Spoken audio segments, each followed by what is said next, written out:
அக்கிரமம் செய்யறவன்லாம் நல்லா இருக்கிறான், அவனுக்கு எந்த கஷ்டம் இல்லை, அவனுக்கு நல்ல வீடு, காசு, பணம், பொருள் எல்லாம் இருக்கு.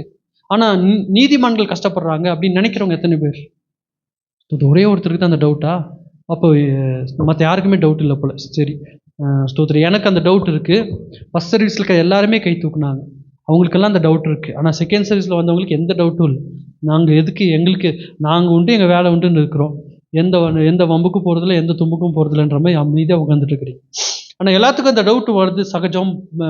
பரிசுத்த வேதத்தில் அநேக பரிசுத்தவான்கள் கூட அதே டவுட் இருந்துச்சு. என்ன, அநியாயம் செய்கிறான், அக்கிரமம் செய்கிறான், கொலை செய்கிறான், ஏமாத்தன, திருடுறான், லஞ்சம் வாங்குறான், ஸ்தோத்திரம், பாவம் செய்கிறான், குடிக்கிறான், வெறிக்கிறான், விபச்சாரத்தில் ஈடுபடுறான், ஏகப்பட்ட பாவத்தை செய்கிறான். ஆனால் நல்லா இருக்கிறானே, அவனுக்கு தேவையான வீடு இருக்குது, அவனுக்கு தேவையான காரு, அவனுக்கு தேவையான பணம், அவன் சூப்பராக சாப்பிட்றான், நல்லா ட்ரெஸ் பண்ணுறான், சூப்பராக இருக்கிறான்.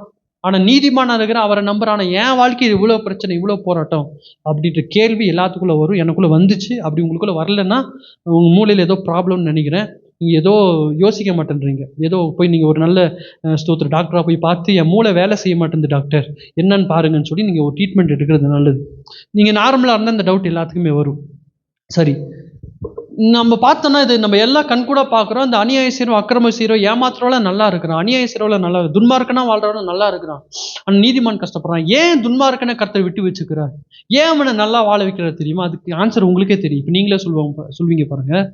ஏன் துன்மார்க்கனை கர்த்தர் தண்டிக்காம, அவனை அழிக்காம, அவனுக்கு நல்ல பணத்தை, காசை, வீடு, பொருள் எல்லாத்தையும் கொடுத்து அவனை எல்லா துன்மார்க்கனை ஏன் நல்லா வச்சுருக்கா தெரியுமா? அவனை ஏன் ஆண்டவர் அழிக்கல தெரியுமா? நீங்களே சொல்லுவீங்க பாருங்க பதில். ஏன்னா அவன் கடைசியில் எங்கே போக போகிறான்? புரிஞ்சவங்களுக்கு. ஏன் அவனை ஆண்டவர் விட்டு வைக்கிற தெரியுமா? ஆடுற வரைக்கும் ஆடுறா, எவ்வளோ ஆடுறியா ஆடு, எவ்வளோ அநியாயம் செய்ய அநியாயம் செய்ய, எவ்வளோ அக்கிரமம் செய்ய அக்கிரமம் செய்ய. ஏன்னா நீ கடைசியில் எங்கே போக போற? நரகத்தில், அந்த நித்திய அக்கினியில நீ விழுந்து யுக யுகமாய் வாதிக்கப்பட போற. அதனால கொஞ்ச நாள் உன் மன விருப்பப்படி என்னமோ பண்ணிட்டு போனா ஆண்டவர் துன்மார்க்கத்தில் விட்டு வச்சிருக்கிறார். அது மாத்திரமல்ல, கர்த்தருடைய நாமம் முக்கியமடையட்டும்.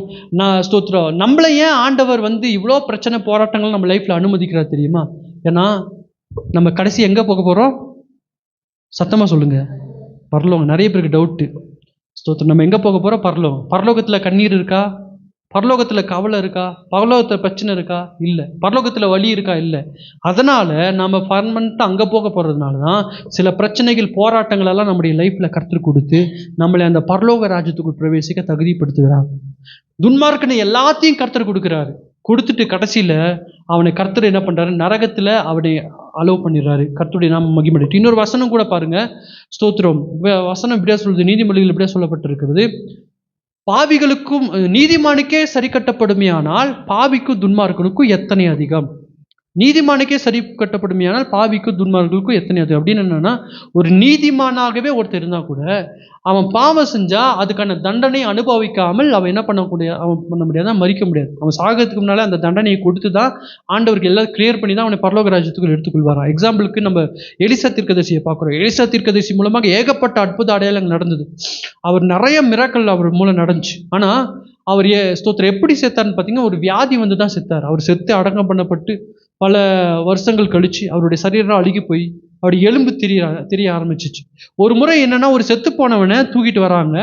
4 பேர் அதை தூக்கிட்டு வந்துட்டு அவங்க என்ன பண்ணாங்கன்னு தெரியல, டயர்டாக இருந்துச்சுன்னு என்ன பண்ணாங்க, அந்த செத்து போனவுடைய பிணத்தை அந்த எலிசா தீர்க்கதரிசியுடைய அந்த கல்லறை மேலே வைக்கிறாங்க. அப்போ எலிசா தீர்க்கதரிசி எலும்பு மட்டும் இருக்கு. வச்ச உடனே அந்த எலும்பு அந்த செத்து போனவனுடைய உடம்புல பட்ட உடனே செத்து போன உயிர் அவன் ஏஞ்சி நின்ட்டான். எப்படி இருந்துக்கும் வச்சு பாருங்க. தூக்கிட்டு வந்தவங்களுக்கு எப்படி இருந்திருக்கும்? அங்கே இருந்திருப்பாங்கன்னு நினைக்கிறீங்க. தூக்கிட்டு வந்த 4 பேர், அதுக்கப்புறம் தூக்கிட்டு வந்த 4 பேரை இன்னும் 4 பேர் தூக்கிட்டு போயிருந்திருப்பாங்க. ஒவ்வொருத்தரையும் 4 பேர் தூக்கிட்டு போயிருந்திருப்பாங்க. ஏன்னா செத்து போனவன் திடீர்னு ஏஞ்சிட்டான். இப்போ விஷயம் என்னன்னா, அந்த எலும்பு, எலிசா தீர்க்கதரிசியோட எலும்பு பட்ட உடனே செத்து போனவனுக்குள்ள உயிர் வந்துருச்சு.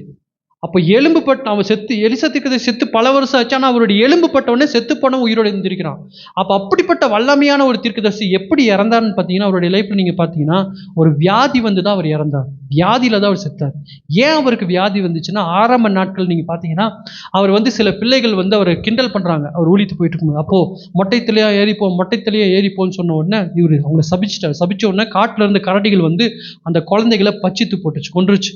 அப்போது அந்த குழந்தைகள் கிண்டல் பண்ண உடனே இவர் பொறுமையாக சகிச்சுட்டு போயிருந்துக்கலாம். ஆனால் இவர் கோவப்பட்டு சபிச்சதுனால அந்த குழந்தைகள் எல்லாவற்றையும் அந்த கரடிகள் கொன்றுச்சு. கொன்னப்பட்டவொன்னு யோசிச்சு பாருங்க, அந்த குழந்தைகள் எப்படி துடிதுடிச்சிருக்கும், எப்படி அந்த சிறுவர்கள் அழுதுருப்பாங்க. அவங்க பெத்தவங்கலாம் வந்து அந்த காட்சியை பார்க்கும்போது, விளையாடிட்டு இருந்த பிள்ளைங்க எங்க, பசங்க எங்கன்னு வந்து பார்க்கும்போது எல்லாம் செத்து கிடக்குறாங்க. கை வேற, கால் வேற, தலை வேறையா தனித்தனியா கிடக்குது. ரத்தம் ஊத்தி கிடக்குது, செத்து கிடக்குறாங்க. அதை பார்க்கும்போது எப்படி இருந்திருக்கும் அவங்க பெத்தவங்களுக்கு? இந்த காரியத்தை கர்த்தர் கணக்குல வச்சிருந்தார். அதனாலதான் எலிசா தீர்க்கதரிசி சாகிறதுக்கு முன்னால ஒரு வியாதியை கொடுத்து அவர் செஞ்ச பாவத்துக்கான தண்டனையை நிறைவேற்றி முடிச்சுட்டு தான் ஆண்டவர் எலிசா தீர்க்கதரிசி பரலோகத்துக்கு எடுத்துக்கொண்டார். ஒருவேளை அந்த தண்டனையை ஆண்டவர் கொடுக்காம இருந்தா எலிசா தீர்க்கதரிசி பரலோகத்துக்கு போயிருக்க முடியாது. அப்போ சில பாவங்களுக்கு பாருங்க மன்னிப்பு இருக்கிறது, ஆனா தண்டனை இல்லாமல் இல்லை. தாவீது பாவம் செஞ்ச போது கர்த்தர் மன்னிச்சார், ஆனா தண்டிக்காமல் இருந்தாரான்னு பார்த்தா தண்டிச்சார். அப்போ சில பாவங்களுக்கு மன்னிப்பு இருக்கிறது, ஆனா தண்டனையிலிருந்து தப்பிக்க முடியாது. அதனாலதான் வசனம் போன வாரம் கூட நம்ம பார்த்தோம், இந்த சரீரம் கர்த்தருடைய ஆலயம், இதை பரிசுத்தமா வைக்கணும். இதை வந்து தண்ணி, சிகரெட்டு, பீடி, கஞ்சா, புகையிலை, அன்சு இதெல்லாம் போட்டு இந்த சரீரத்தை தீட்டுப்படுத்தினா அவருடைய சரீரத்தை நீ கெடுத்தா அவர் உன்னை கெடுப்பார். அப்படின்னா வியாதி வந்துடும். அப்போ ஆண்டவர்கிட்ட கொஞ்ச நாள் கழிச்சு நீ மனம் திரும்பிட்டு ஆண்டவரே நான் மன்னிச்சிருங்கன்னா ஆண்டவர் மன்னிச்சிருவாரு. ஆனா நீ பாவம் செஞ்சதுக்கான தண்டனையை உன் சரீரத்தில் அனுபவிச்சு தான் ஆக வேண்டும். அதனாலதான் எவ்வளவு சீக்கிரம் ஆண்டவருக்கு பிரியமில்லாத காரியத்தை தூக்கி வீச முடியுமோ தூக்கி வீசிடுங்க. ஒருவேளை இன்னைக்கு கூட கர்த்தருக்கு பிரியமில்லாத ஏதாவது உங்கள்ட்ட பாவம் இருந்துச்சுன்னா அதை தூக்கி எரிஞ்சிருங்க. அது ஒருவேளை வியாதியாய் கர்த்தர் உங்க சரீரத்தில் ஒரு வியாதியை கொடுத்துட்டாருன்னா நீ மன்னிப்பு கேட்டா மன்னிப்பாரான அந்த வியாதியை நீ அனுபவிச்சு தான் ஆக வேண்டும். சில பாவங்களுக்கு மன்னிப்பு இருக்கிறது, ஆனா தண்டனையிலிருந்து தப்பித்துக் கொள்ள முடியாது. அப்ப பாருங்க, நீதிமானே எவ்வளவு ஆண்டவர் எப்படி நியாயம் தீர்க்க பாருங்க. எலிசா தீர்க்கதரிசி மூலமாக திரளான அற்புதங்கள் நடந்தாலும் அவர் செஞ்ச தப்புக்காக, அவர் நிமித்தமாக அப்பாவி குழந்தைகள், சிறுவர்கள் செத்ததுனால அந்த அந்த ஆக்கினி தீர்ப்பை எலிசா தீர்க்கதரிசி மேல கர்த்தர் அனுமதிச்சு அவருக்கு ஒரு வியாதியை கொடுத்துதான் கர்த்தர் எலிசா தீர்க்கதரிசி கொண்டார். நீதிமானியே ஒரு வியாதியை குறித்து தண்டனை கொடுத்துதான் ஆண்டவர் கொண்டார். அப்படி இருக்கும்போது இந்த உலகத்துல அநியாயம் செஞ்சு கொண்டு, அக்கிரமம் செஞ்சு கொண்டு, திருடி கொண்டு, ஏமாத்தி கொண்டு, மற்றவங்களுக்கு துரோகம் செஞ்சு கொண்டு இருக்கவங்களெல்லாம் ஆண்டவர் சமாதானமாய் நிம்மதியா சாக வைப்பார்னு நினைக்கிறீங்களா? கிடையாது. நீதிமானியே ஆண்டவர் தண்டிச்சு தான் எடுத்துக்கொள்றாருன்னு சொன்னா பாவியை சும்மா விடுவாரா? அதுதான் வசனம் சொல்லுகிறது. நம்ம சங்கீதம் ஸ்தோத்திரம் 37ஆம் அதிகாரத்துல ஸ்தோத்திரம் 33ஆம் வசனம் எப்படியா சொல்லுகிறது, கடைசி பகுதி, அவனை ஸ்தோத்திரம் சங்கீதம் 34வது வசனம் பாருங்க, கடைசி பகுதி பாருங்க. துன்மார்க்கர் அறுப்புண்டு போவதை நீ காண்பாய். துன்மார்க்கர் அறுப்புண்டு போவதை நீ, அப்ப துன்மார்க்கன கர்த்தர் அறுப்புண்டு போக பண்ணுவார் என்று சொல்லி வசனம் சொல்லுகிறது. இன்னும் சொல்லப்பட்டிருக்கு பாருங்க 36 வசனத்துல, ஆனாலும் அவன் அழிந்து போவான், பாருங்கள் அவன் இல்லை, அவனை தேடினேன் அவன் காணப்படவில்லை. ஸ்தோத்திரம் 38வது வசனம், அக்கிரமக்காரர் ஏகமாய் அழிக்கப்படுவார்கள், அறுப்புண்டு போவதே துன்மார்க்கரின் முடிவு. இப்போ பாருங்க, ஆண்டவர் என்ன சொல்றாரு, துன்மார்க்கன் அழிஞ்சு போவான், அக்கிரமக்காரர்கள் அறுப்புண்டு போவாங்க. ஒரு மனுஷனை துன்மார்க்கமா வாழ்ந்துட்டு இருந்த ஒரு மனுஷனை பார்த்தேன், அவனை கர்த்தரை அழிச்சிட்டா. அவன் வந்து நல்லா இருந்தான், ஆனா அவன் இப்போ பார்த்தா அவனை காணும், அவனை கர்த்தரை அழிச்சிட்டாரு, அவனை தேடி பார்க்குற அவனை காணும்னு சொல்லி சங்கீத பகுதியில் ஸ்தோத்திர பக்தன் சொல்கிறார். அப்போ நீங்க இன்னைக்கு உலகத்துல பார்க்குற அக்கிரமம் செய்யறவன், அநியாயம் செய்யறவன், ஏமாத்துறவன், திருடுறவன், வஞ்சிக்கிறவன், பாவம் செய்யறவன், தண்ணி அடிக்கிறவன், தம் அடிக்கிறவன், அன்சு போடுறவன், கஞ்சா அடிக்கிறவன் எல்லாம் நல்லா தான் இருப்பான், நல்லா தான் வாழ்ந்துட்டு இருப்பான். அவன் கேட்குற பணம் கிடைக்கும், அவன் கேட்குற வீடு கிடைக்கும், அவனுக்கு கேட்குற எல்லாமே ஆசீர்வாதமும் அவனுக்கு கிடைக்கும். ஆனால் நியாய தீர்ப்பு நாள்னு ஒரு நாள் அவனுக்குன்னு கர்த்தர் வச்சிருக்கிறார். ஒரு நாள் கர்த்தர் அடிப்பார். அந்த தண்டனை, அவன் செஞ்ச பாவத்துக்கான தண்டனையை அனுபவிக்காம அவன் சாக முடியாது. அவன் செஞ்ச பாவத்துக்கு ஆண்டவர் அவனை வச்சு செஞ்சுட்டு தான் அதுக்கப்புறம் அவனை நரகத்துக்கு கூட அனுப்புவார். ஆல்ரெடி அவன் நரகத்துக்கு போய் துன்பப்படுத்த பட போறான். ஆனா அதுக்கு முன்னால இந்த பூமியில அவன் சமாதானமா சாக முடியாது.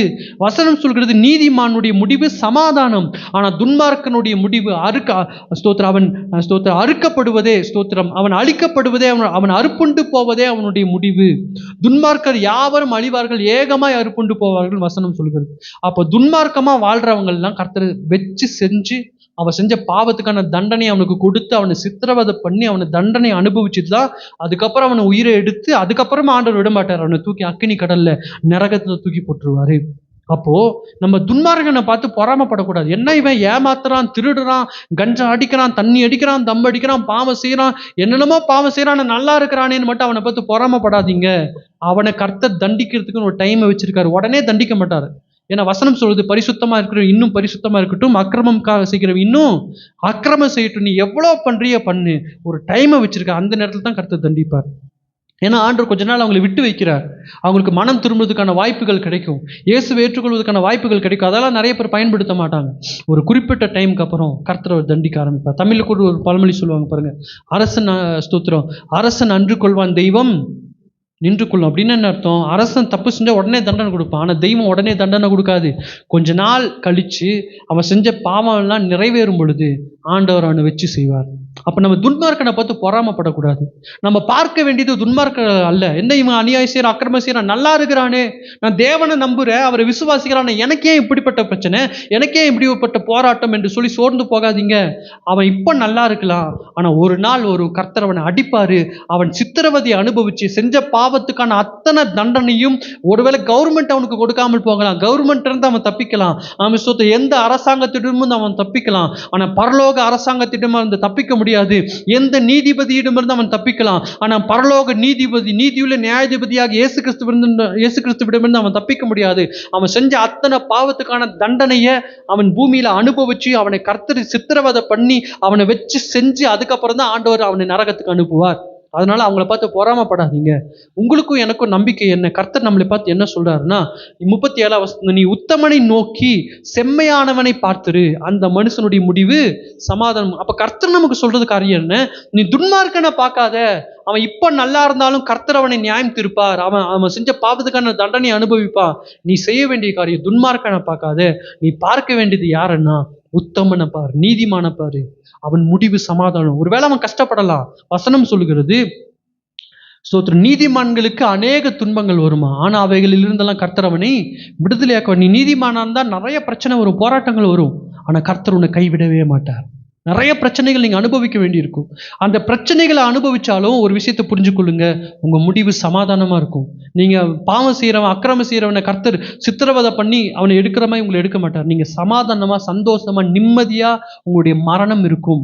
பூமியில சில காலம் கஷ்டங்கள் பட வேண்டியதா இருக்கும். என்ன வசனம் சொல்லுகிறது, உலகத்திலே உங்களுக்கு உபத்திரவம் உண்டு, தினம் கொள்ளுங்க, நான் உலகத்தை ஜெயித்தேன். ஆண்டவர் நீ ஏற்றுக்கொண்டா எந்த பிரச்சனையும் வராது, எந்த போராட்டம் வராது, சமாதானமா சந்தோஷமா நீ இருப்பேன்னு சொல்ல. ஆண்டவர் சொல்ற காரியம் என்ன?